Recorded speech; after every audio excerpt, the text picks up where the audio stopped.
संगम नगरी प्रयागराज में वर्तमान कोरोना महामारी के प्रकोप शहर में पुनः प्रतिदिन बढ़ रहा है, जिसको देखते हुए प्रयागराज नगर निगम ने आम आदमी को राहत देने का काम किया है। दरअसल हुआ ये है कि प्रयागराज के नगर निगम में प्रयागराज में गृह कर बढ़ाने के लिए 75% प्रस्ताव रखा गया था, लेकिन अब इस पर रोक लगा दी गई है, जो आम आदमी के हित में है। इस बात की जानकारी प्रयागराज की मेयर अभिलाषा नंदी गुप्ता ने प्रेस वार्ता कर पत्रकारों को दी। साथ ही कहा कि जहां 75% गृह कर बढ़ाने की बात कही जा रही थी, वहीं कार्यकारिणी की बैठक में ये निर्णय लिया गया किसी भी दिशा में 35% से अधिक मासिक किराया दरों में वृद्धि न की जाए, जबकि वर्तमान में शासन द्वारा GIS सर्वे हेतु निर्धारित एजेंसी द्वारा प्रयागराज नगर निगम सीमा अंतर्गत स्थित भवनों के सर्वे का कार्य आज तक पूर्ण नहीं किया जा सका है। इसके अतिरिक्त नगर निगम प्रयागराज द्वारा कमर्शियल भवन पर करारोपण का कार्य आज भी पूर्ण रूप से निस्तारित नहीं किया जा सका है। सर्वे का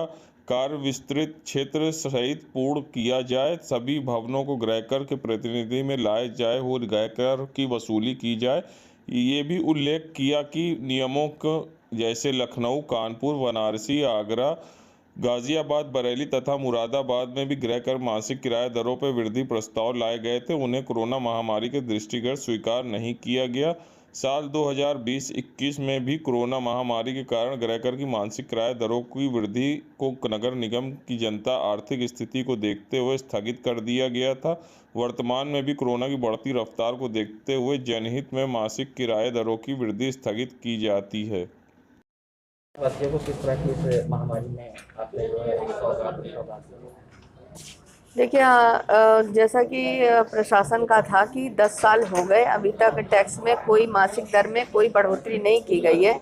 तो टैक्स बढ़ाने का था, ये पावर नगर आयुक्त महोदय का है।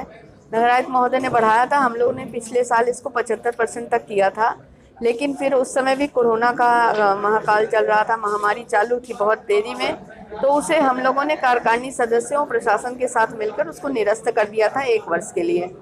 अभी वो फिर मार्च खत्म हुआ, अप्रैल से नया वित्तीय वर्ष चालू है और कार्यकारिणी की बैठक हुई, जिसने कार्यकारिणी ने ये किया कि 35% से ऊपर नहीं जाएगा, 35% से नीचे ही रहेगा, ये निर्णय लिया गया। और उसके बाद सदन होना था, सदन नहीं हो पाया क्योंकि उस समय सदन की डेट रखी गई और लोकसभा चल रहा था। तो उसके बाद लोकसभा चलने के बाद अभी आचार संहिता लग चुकी है, इसलिए सदन नहीं हो पा रही है और नया वित्तीय वर्ष चालू हो गया है और कोरोना भी उसी महामारी के रूप में फिर से प्रकट हो चुका है।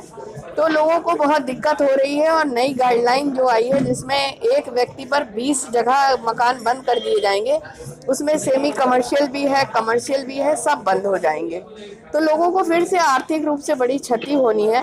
तो हमने और माननीय कार्यकारिणी सदस्यों ने, बहुत सारे लोग आकर मिले थे, चाहे वो व्यापार मंडल के लोग हों, चाहे हमारे ऐसे ही लोग रहे हों शहरवासी, जो बहुत परेशान थे कि इस बार फिर से लॉकडाउन जैसी स्थिति आ रही है, कोरोना बढ़ चुका है, तो कोई भी बढ़ोतरी ना किया जाए। तो हम सब ने निर्णय लिया कि इस बार भी इस वित्तीय वर्ष में जो 35% से कम की बढ़ोतरी होनी थी, या सदन हमारा क्या भी करता उसको कम ज़्यादा जो भी, तो उसको हमने रद्द कर दिया है कि इस वित्तीय वर्ष फिर कोरोना की महामारी है, इसलिए एक भी मासिक दर का कोई भी परसेंटेज टैक्स नहीं बढ़ाया जाएगा। हम अपने दायरे को बढ़ाएंगे, लेकिन हम अपना टैक्स 1% भी नहीं बढ़ाएंगे, जिससे जनहित में एक अच्छा मैसेज जाएगा और लोगों के ऊपर जो आर्थिक रूप से भार है वो भी कम हो जाएगा।